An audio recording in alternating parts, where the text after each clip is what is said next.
Amazing. So, hello and welcome to week 4 of ADHD Awareness of Daily Lives. Today we'll be talking about when they don't get it. If you've missed any of our previous lives, you can watch them on our YouTube or LinkedIn on Empower or Ascend ADHD. So next week we're starting the week off with 2 ADHD coach Q&A sessions.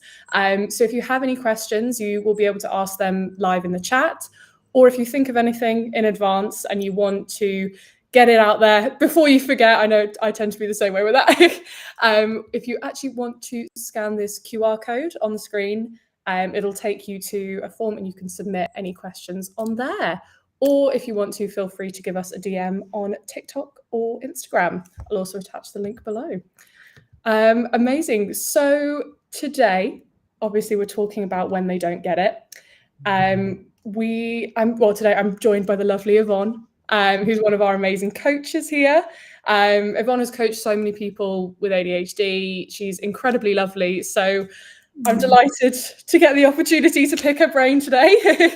How are you doing, Yvonne?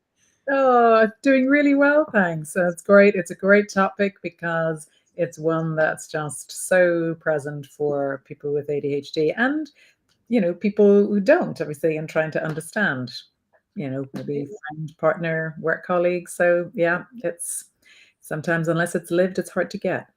Exactly. It can be a big thing when you're trying to explain to someone and go, it's not this, it's this, So Yeah. kind of why is it, do you think, that a lot of ADHDers often feel misunderstood? Well, I think one of the main reasons is because it's not visible, right? So people, it's not like if it were, another kind of disability, the physical disability, where it's visible and it's seen. So therefore, many of the challenges with ADHD, which are around, time sensitivity, around executive functional challenges, they show up as maybe being late a lot, appearing, just not fully organized, having difficulty prioritizing things. And so that's often seen as being lazy or careless, or not really caring, when actually nothing could be further from the truth for somebody with ADHD, right? So it's just not, it's the invisible nature of it. I think that really, it's hard for people to see because people function so well in so many parts of their life. Yeah, exactly. Are there any kind of common ones that obviously that you've heard through coaching that have affected? Yeah, I mean, the classic is, you just need to try harder. You know, Mm, I mean, I think you ask any ADHDer about their school report, and the common theme will be they would be great if they could pay attention or stop talking or stop daydreaming or scribbling on things or, sit down. Like these are, so it's often yeah. it's just like if you were to try harder, this would be, you would be great. So you often also hear, just that somebody's just too much because maybe they're hyper and have, are exuberant and great energy, and so and like to move at a pace, and so people neurotypical brains can find that hard to keep up with. And just say it's too much, or even thought processes, in explaining something, they may have gone to 4 or 5 topics, and that can be hard to follow, I guess, for some. It makes Yeah, I it's a was. situation. It's great. No, I was on call with some of my friends the other day, and one of them asked me a question, right? And I kind of started explaining it, but then there was another relative part, so I then had to go on to that part, and then the next part of that, and that, and that. And she was like, "I forgot what I even asked you in the first place," and I was like, "I forgot what you asked me in the first place." And it's Mm, that, every single thought all at once, got to get it out. Went on this whole big tangent. We were like, yeah. "That's Well, yeah, and that is because there can be so many thoughts, that there's, sometimes it can be a barrage of thoughts when something is triggered and a memory is triggered as something is said, and you're going, oh yeah, and this, and I remember this. But it can also be the fact that, that for ADHDers, we will tend to see a big picture. And we yeah, don't tend to just sit in an isolated area, in like kind of a tunnel of a specific question. So when a question is asked for a neurotypical brain, they're kind of going to go much more to well, there's the question, here's the answer, right? From out in. Whereas a neurodivergent brain is going to go from, oh, there's the question, what do I know about that? And it brings you all the way around. So that's the beauty of it. But that's where there's misunderstanding and, that can be there. Yeah. Do you think kind of obviously there's a lot of myths around ADHD that obviously contribute to this? Are there any kind of that stand out in particular that you're like, that is just not true? Oh, well, everybody's got a little bit of ADHD. It just so diminishes the impact of ADHD. It's really, and the thing is, yes, the traits that are there are human traits that everybody has, right? Everybody can be late sometimes. Everybody can have periods of time where they just don't feel quite as organized. All of those things can be there, or feeling a little bit more emotional or sensitive. But with ADHD, it's the frequency, it's the impact, it's the duration, it's the intensity of which that's felt, and it's most of the time, Mm. and so therefore they are not normal traits. They're very normal. Everybody experiences, but it's at a far greater intensity and impairment for people. So yes, everybody can be a little disorganized. That doesn't mean everyone's a little ADHD. So that certainly is one, I think it's around that it's just for kids. That thankfully has over time is slowly, I think kind of dissipating, because I think just with so many people becoming aware of their ADHD, and so much more diagnosis, both in children, which then has caused so many adults to become diagnosed, right? So that one, hopefully over time that is going, but you still kind of do see that. There's also, it's like, because you're ADHD, well, you're all over the place. How could you succeed, right? Mm. Nothing could be further from the truth. And so many entrepreneurs, lawyers, traders, creative people, authors, like, phenomenally successful commercially, and also successful in their whatever their own version of success is, right? They don't all have to be famous. So you can be incredibly successful with ADHD. And then that almost leads on to the other myth that because you're successful, you don't have ADHD. How could you have ADHD? Right. So it's just misunderstood. So it's kind of, you can't really win.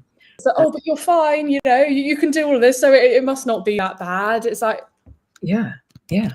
No, absolutely. It's so, and that's it, back to that hidden nature of it. And because people with ADHD from a very young age, unconsciously tried to fit in, tried to do the things the way other people do. So it's a lifelong of masking, a lifelong of just trying to read the room so that you can fit in to how things are. So that leads to such misunderstanding around ADHD. What's going on in the background? I always love that visual, of the duck gliding across water, but actually its feet are just going furiously underneath, and that's an ADHD, big energy then, big expenditure, because of that.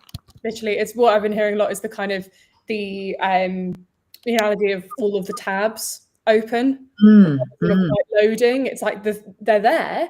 It's not that I'm lazy. It's not that I just don't think I don't care. It's like, no, the tabs are there, but the Wi-Fi is having a bit of a moment, and I just can't open any of those tabs. They're not loading. I'm looking at all of them, and it's that thing of, it's not I don't care. It's not I'm lazy. It's not I can't do it. It's just I can't get started on it because I don't know what. Yeah, and it's often, if it's presented in a certain way, or it's that creates a difficulty, a challenge. But people within workplace perform incredibly well. Yeah. But those that struggle with those executive function challenges, that struggling is primarily because they haven't found the strategies that work for themselves. So they have tried to work to other people's norms and other people's, ways of doing things. When actually, when you can shed that and just say, well, I need to find my way, and my way is fine. My way is acceptable. And shouldn't be judged for being different. It's just how I do it. Then they get on really, really well. Like entrepreneurs are incredibly successful because they take that leap. And it's, they're just, this is how I do it. Right. And that's really important. Yeah, no, it is. Kind of, what would you say, obviously, with those misunderstandings and the difference, what would you say kind of is really the difference between a neurotypical brain and a neurodivergent brain? Mm. There are some significant differences, and they're neurological differences that are there. So, it isn't about, want or not want to do something. It's neurological. So, obviously the biggest part we see is around the regulation of attention and motivation and emotion. Right. They kind of would be the main areas that we'd see. Dopamine, there's the uptake has an enormous role to play within that. And so, plenty of dopamine there, but the uptake just isn't there unless the circumstances are right. And so that is incredibly difficult. And it's very hard as part of the misconceptions. It's very difficult for somebody who is wired for importance, like most neurotypicals. It's important, it's extrinsically important as well as intrinsic. So it's important that I file this report, or I get my expenses done, or my tax returns are filed, or that's important, therefore they can do, right? Because the brain, the dopamine just fires in and off they go. For neurodivergent brain, somebody with ADHD, the dopamine isn't there. It's like, you might keep pressing the button, but there's no uptake. So therefore, so much more wired around interest. That's the part that's hard to understand, because people will just say, well, what do you mean you're just not interested? I'm not interested in this, so I can do it. Why can't you? Or what do you mean it's boring? Like, we all have to do boring things, just get on with it. And that's not how it works, because if it is not intrinsically of interest, we are purpose-driven people, passionate, purpose-driven people. If it is not intrinsically of interest, that dopamine doesn't fire, and it's really hard. So that's one of the biggest difference that we do see. And I think another big part is around there's our nervous system. It's a different nervous system. We operate in a different way. And that, there's that wonderful expression of the canary in the coal mine, is the first to notice the shifts. People with ADHD or neurodivergent in general are very attuned to environment and energy shifts and aware. And so they will notice things first and more intensely. So that can lead to greater emotional sensitivity, but it also gives great insight, right? And intuition in terms of interpersonal skills for many. So they would be some of the main differences, I think.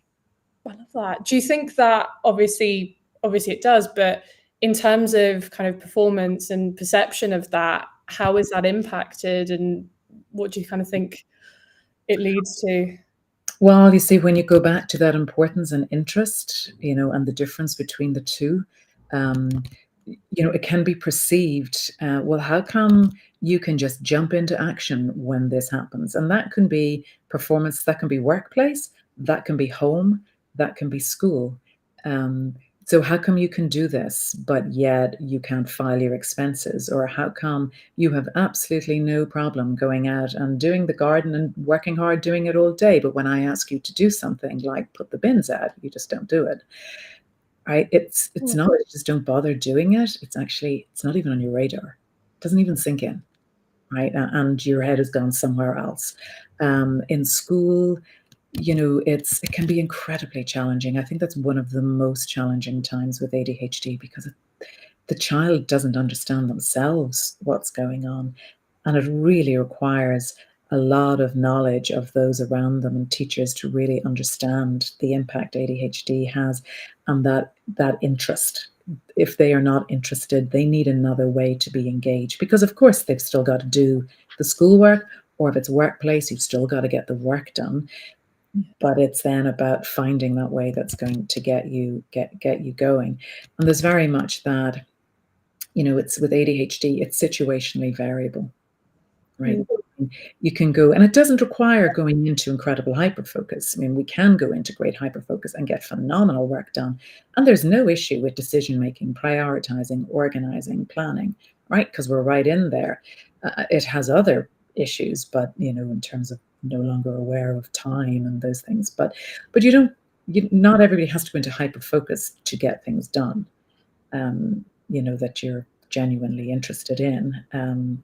But that's the biggest impact, I think, on performance, is the lack of understanding that if it's not important enough to that individual, they can't do it. And it's also not a statement of, well, if you're saying something and I have now tuned out, it's not because I don't find you interesting. It's because my brain has just gone, oh, you've said something, that's now sent me over here. And now I'm thinking about that. And now I've got a glazed look on my face. And now I'm no longer listening to you. I haven't a clue what you said. But that's because the nature of just the way our brain works. But we're thinking of great things. So, of course, it does require regulating yourself and learning how to do that, to hold yourself present when you need to be present, without stifling that ability to be able to, think of so many different amazing, great things. Yeah. And so obviously with a lot of those things, what are some of the ways that you'd suggest that maybe friends, family, colleagues can actually help to support those ADHDers? The most important part for ADHD is psychoeducation. You've got to understand how your brain works. You've got to. It is not possible. It is getting into a car and having no idea really how it drives. Or to be honest, it's more complex. It's like getting into an airplane and expecting you to be able to fly it, right? You've got to know what all those knobs and switches are doing, how they're doing it differently, and how to get them started, right? In the way that's going to work for you, in the way that's authentic to you, and then accepting that. And I really coach from a place of awareness, and that's awareness around your brain, how it works, your behaviors, accepting that it's okay to think differently. It's okay to bring that. And many people, those that don't come for coaching, who are really successful in whatever it is and whatever their field is, because they've already realized that. All right, they've already found the strategies that work for them and accept them and just go with it, right? But there's so many people who are diagnosed, and particularly late diagnosis, that just have masked for years and blended to what other people, how they do it. So that psychoeducation for yourself first, and then those around you. And those, if they're close enough and dear enough, they will spend the time to read, to listen to podcasts, to kind of inform themselves, and then have that conversation about what that's like for you. And then also really important, you don't have to be apologetic for it, right? And don't expect somebody to be apologetic. Of course you need to get somewhere on time. And of course you have to value and respect other people's time. So, but it's about finding the ways that are going to help you to do that, and your ways, not that expecting, which we all do, well, the clock is going to stay the same time for the next hour, because we just don't feel time passing in the same way, right? So it's getting those strategies around whatever areas: time management, emotional sensitivity, executive function challenges. But knowledge is key. Yeah, no, it's real. And you kind of, when you get that knowledge yourself, and you're explaining it to other people, I've personally found it really interesting to see, because I see the difference between the people that actually want to help and the people that just don't really care. My mum, for example, when I got diagnosed, she was looking into everything. She was sending me podcasts, articles, this. She was sending me everything to try and help. And my friends as well, I'm so grateful, have taken it kind of upon themselves to really start looking into it as well. Both two of my close friends are in uni, and they're writing dissertations on ADHD and neurodivergence. Literally. And you see those people that, when you explain it, because I understand it now, I've gone from that kind of, I don't know what's wrong with me, and not kind of talking about it because I didn't know how to explain it. I didn't know at first what it was. But now that I've spoken to so many people and they're hearing it and going, hang on, yeah, no, this, okay, yeah, no, you're not just being dramatic. Oh, it feels like that. It's like you see the people that are close by and the people that want to know, and it's made such a big change for me communicating with my friends, communicating with my parents. They get it. So in terms of kind of for an ADHD, how are some of the ways you can help people get it? Essentially, how would you go about communicating those needs? How would you go about starting the conversation around it? Yeah, well, at first is starting to learn to understand your own needs and identify them, right, and accept them, and coaching is obviously superb at doing that because it really creates that space for you to try to work that through. It's very difficult to work that through on your own, because it's been a lifetime of feeling, that you aren't enough, or you're messing up, and that casts a cloud over all the amazing things that you do. It personally, internally, that's how it feels. This feels much bigger than all the great things that you've done. So getting that awareness first of all for yourself, and then it's that psychological safety is really important. So that's amazing, that your mom really took that time, and so it is about finding whoever those people are, those champions are, and those champions can also be in the workplace. They may not only, obviously in our personal lives, people are more vested in us, right? Spending that time in the workplace, less so. But there can be, a manager, a colleague. Once you've got that awareness yourself, you can then start to articulate what it is you need, be it that you need to be able to work from home on an extra day a week, or you need, noise canceling headphones so that you can keep focused. Once you start to understand your needs and what it is that you need to operate at your best, then you can start having those conversations. That you'd need to feel that there's a safety and a security for you to do that. Otherwise, it can be challenging. And that's, again, there's many times I've worked with people in coaching and doing that, of helping them to identify where that psychological safety is, and then how to address it, and to bring up those topics. And it's very individual.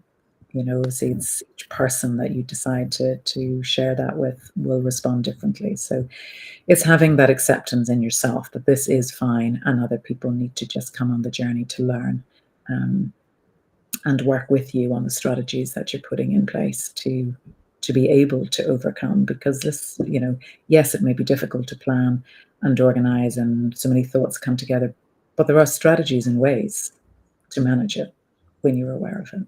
Exactly. And it was obviously kind of approaching that conversation can be extremely daunting. Obviously we've got RSD in the equation as well. So kind of going, Yeah.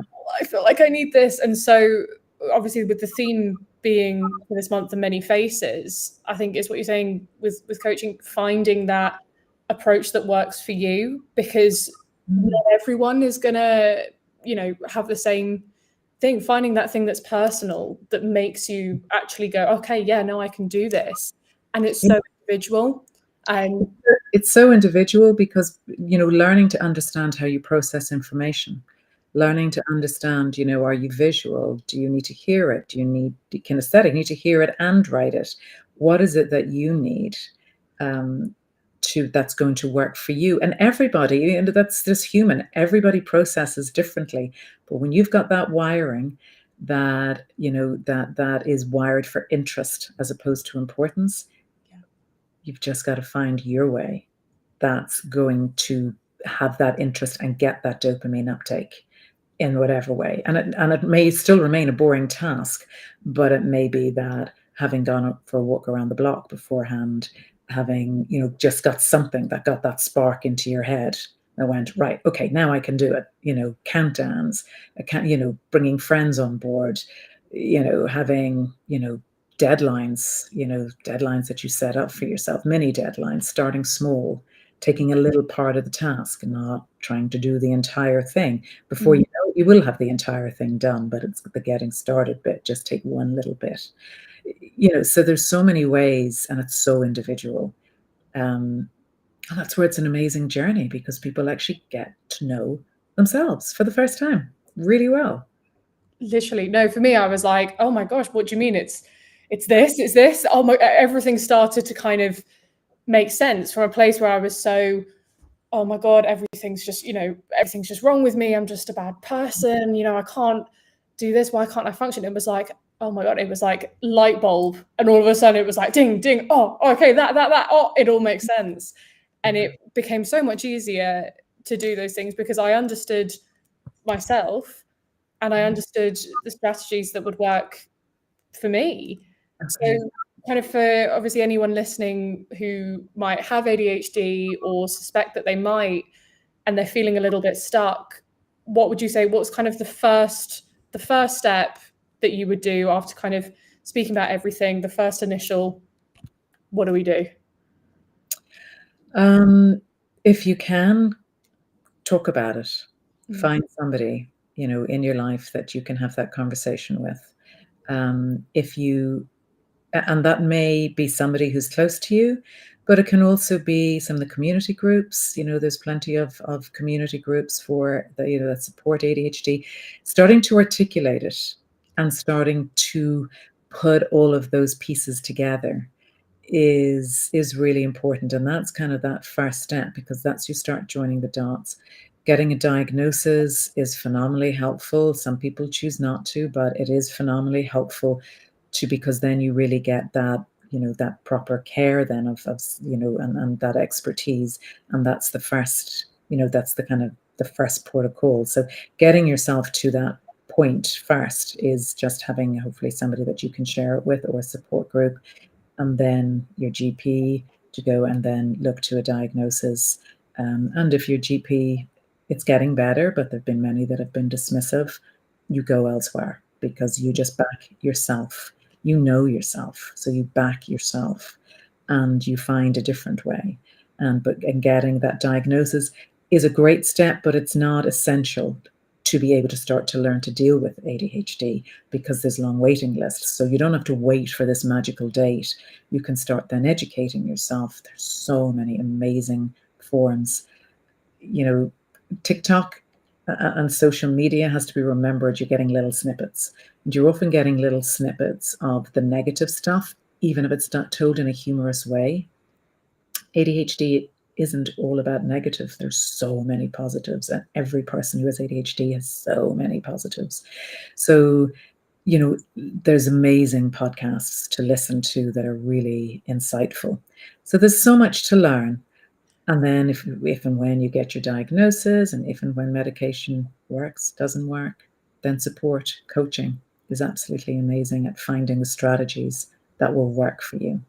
And that's how you learn to live long term with ADHD, feeling well and good and thriving, as opposed to the more closed, and that sense of hiding and masking and feeling guilty and not good enough and questioning yourself.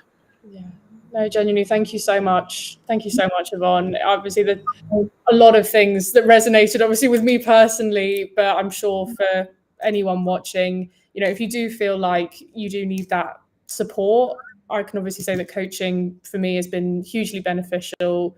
There's so much that I obviously understand about myself now that I didn't before. It's kind of taken that weight off a lot. So if it is something that resonated with you, you can obviously check out our website. You can have a free call with the lovely Yvonne as well, or any of our fantastic coaches. Or if you have any questions about ADHD or ADHD coaching, as I mentioned, we have our Ask a Coach sessions next week. So if you do have any questions, you can feel free to send us a DM, or if you scanned the code that was at the start, or the link that's I'll put in the box, you can ask any of those on there. Amazing. So for those Ask a Coach, on Monday we have for family and education, and then the second day is for workplace and entrepreneurs, whichever one you feel is more relevant. But thank you so much for joining us. Thank you, Yvonne. we you will be. and for sharing as well, Rachel. Amazing to actually, hear the impact firsthand. It is, no, and it's I kind of I know that I share a lot because I hope that if there's someone that resonates and hears it, can start to take those steps, because it's transformed my life genuinely. And I just kind of think about, if I'd have heard this information and I'd have known these things a while ago, the impact it could have had. So obviously, if it does resonate with anyone, then more than welcome to reach out to us, and it would be fabulous. Right. Amazing. But until then, thank you so much. We will be back live on Monday to answer your ADHD questions. Thank you so much. Bye.